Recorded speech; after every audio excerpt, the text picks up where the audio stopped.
আসসালামু আলাইকুম। প্রজাপতি তো চেনেন। খুবই সুন্দর একটি ক্রিয়েচার, আল্লাহর সৃষ্টি। যতগুলো জীব আছে তার ভেতরে অন্যতম একটি সুন্দর প্রাণী। নানা রং-বেরঙের হয়ে থাকে এই বাটারফ্লাই বা প্রজাপতি। তো প্রজাপতির যে জীবন চক্রটা, লাইফ সার্কেলটা, এটা কিন্তু অনেক ইউনিক। আল্লাহ তাআলা যে সৃষ্টি করেছেন, তার ভেতরে মৌমাছি, প্রজাপতি এরকম প্রত্যেকটা যত রকম জীব বানিয়েছেন, প্রত্যেকটাই বৈচিত্র্যময়। একেকটার ভেতরে যদি প্রবেশ করা হয় তাহলে সেখানে জানার অনেক কিছু আছে। There is a lot of thing. But when we want to see a butterfly, there is a lot of thing that we don't know even and we don't think about it. আমরা ভাবি না আসলে প্রজাপতি সম্পর্কে।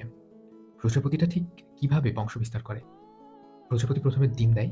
ডিম দেওয়ার পর সেই ডিমটা বড় হতে, হতে ফুটতে একটা আ ভুয়ো পোকার মতো একটা পোকা তৈরি হয়। ওইটা কিন্তু ভবিষ্যতে গিয়ে একটা আ জলজ্যান্ত প্রজাপতিতে রূপ নিবে। কিন্তু আ ডিম থেকে যখন তারা বের হয় ১ম, তখন সেটাকে বলা হয় ক্যাটারপিলার। একটা ভুয়ো পোকার মতো দেখতে পোকা। তো এইটা কি করে?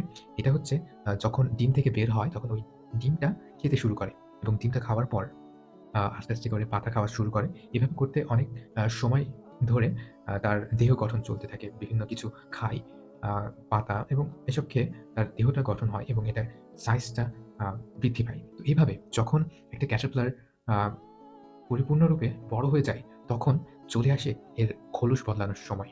আপনারা তো সাপের খোলস বদলানোর ব্যাপারটা শুনেছেন।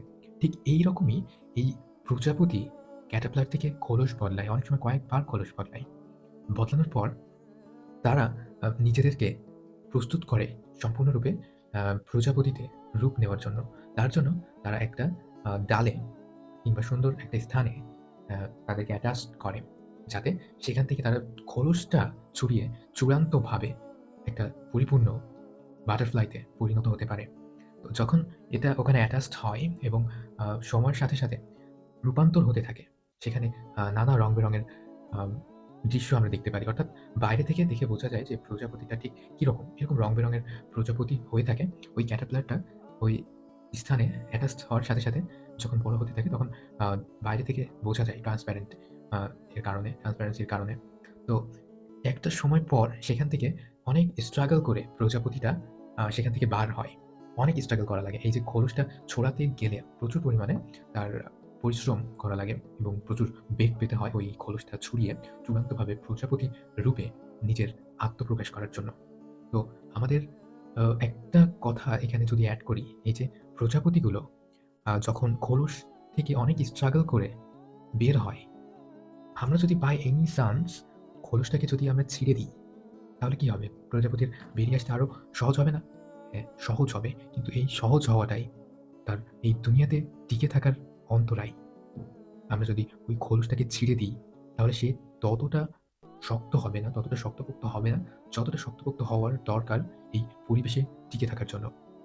এজন্য জীবনের একটা পর্যায়ে প্রচুর পরিমাণ স্ট্রাগল করতে হয়, যাতে ভবিষ্যতে প্রজাপতির মতো সুন্দর হয় জীবনটা।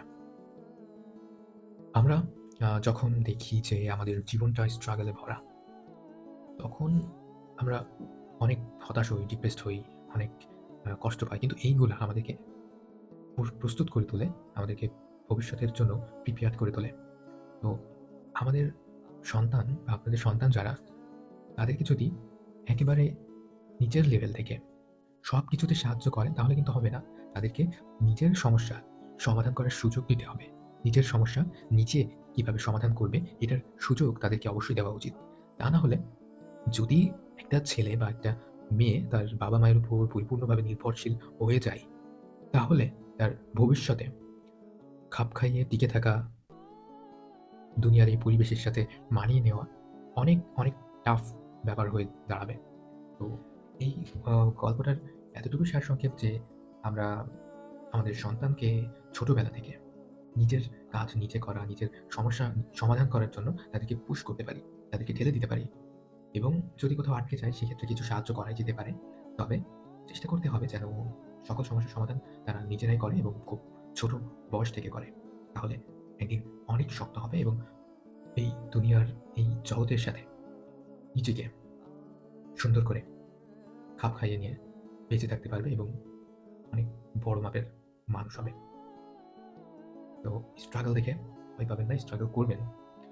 সমস্ত শক্তি দিয়ে করবেন। এবং যখন এমন শক্ত হবেন, তারপর সবকিছু করার ক্ষমতা আপনি রাখবেন।